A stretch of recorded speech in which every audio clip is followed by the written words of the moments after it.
wake Bwana.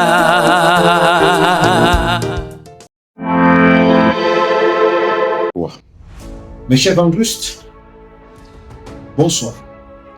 Certainement vous êtes en chemin pour la maison, ou vous êtes assis au bureau, ou vous êtes en train d'attendre 19h pour écouter votre émission Plus Élément Chrétien. Que la bénédiction de l'Éternel vous localise là où vous vous trouvez en ce moment.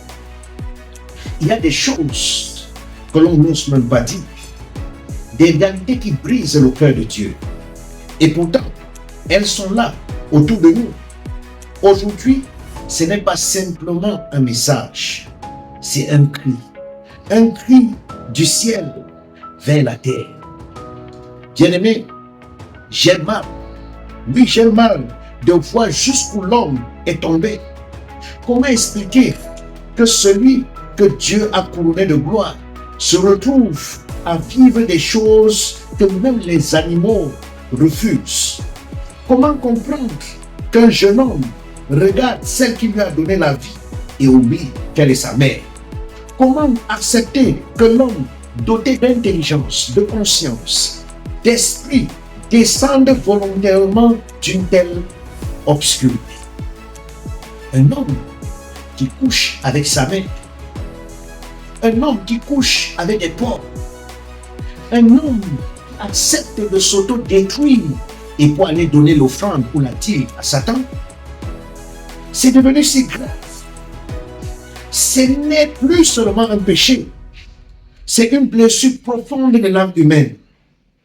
C'est la Bible dit que lorsque l'homme rejette Dieu, il perd le sens, il perd la lumière, il perd même sa propre identité.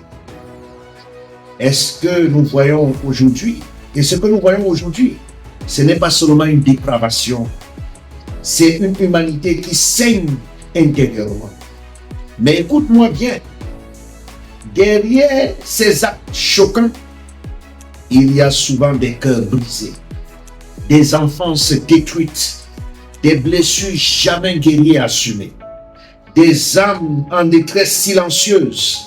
Et le diable profite de cette occasion, de ces failles, pour les manipuler, pour les détruire, pour pousser l'homme toujours plus bas, encore plus bas, jusqu'à lui faire croire que le mal est devenu normal. Mais non, ce n'est pas normal d'aller avec sa mère. Ce n'est pas ta nature de coucher avec les animaux. Ce n'est pas ton identité de tuer ton propre frère pour réussir dans la vie. Écoute ceci et grave-le dans ton cœur. Peu importe la profondeur de ta chute, Dieu peut encore te relever. Peu importe ton passé, Dieu n'a pas encore renoncé à toi. Oui, même toi qui es tombé dans ces choses, tu n'es pas fini. Il y a encore une lumière.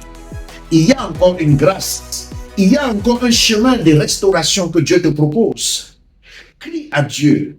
Cherche de l'aide. Refuse de rester dans l'ombre. Oh. Ne laisse pas le péché redéfinir qui tu es. Ne laisse pas les ténèbres voler ton humanité. Tu es créé à l'image de Dieu.